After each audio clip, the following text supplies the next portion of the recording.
ಮಹಿಳಾ ಮೀಸಲಾತಿ ಮಸೂದೆಗೆ ಅನುಮೋದನೆ ನೀಡಲು ತಡೆಯೊಡ್ಡುವ ಮೂಲಕ ಕಾಂಗ್ರೆಸ್ ಪಕ್ಷ ದೇಶದ ಎಲ್ಲಾ ಮಹಿಳೆಯರನ್ನು ವಂಚಿಸಿದೆ ಎಂದು ಕೇಂದ್ರ ನಾಗರಿಕ ಪೂರೈಕೆ ಆಹಾರ ಮತ್ತು ಸಾರ್ವಜನಿಕ ವಿತರಣೆ ಸಚಿವ ಪ್ರಹ್ಲಾದ್ ಜೋಶಿ ಹೇಳಿದ್ದಾರೆ.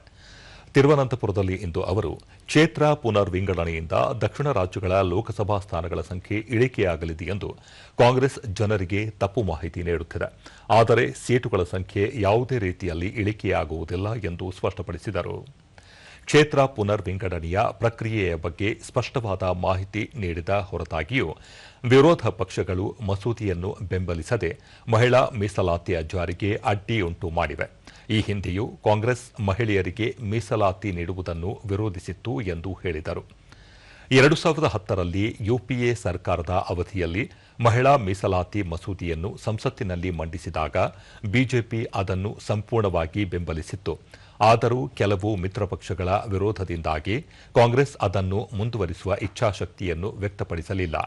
ಈಗ ಸುಳ್ಳು ಮಾಹಿತಿಯನ್ನು ಹರಡುವ ಮೂಲಕ ದೇಶದ ಜನರನ್ನು ದಾರಿ ತಪ್ಪಿಸುವ ಕೆಲಸ ಮಾಡುತ್ತಿದೆ ಎಂದು ತಿಳಿಸಿದರು.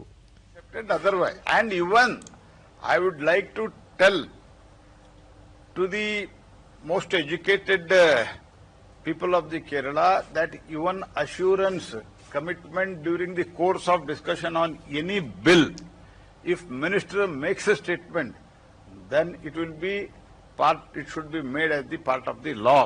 It has been said, it has been ruled by the Honorable Supreme Court of the India.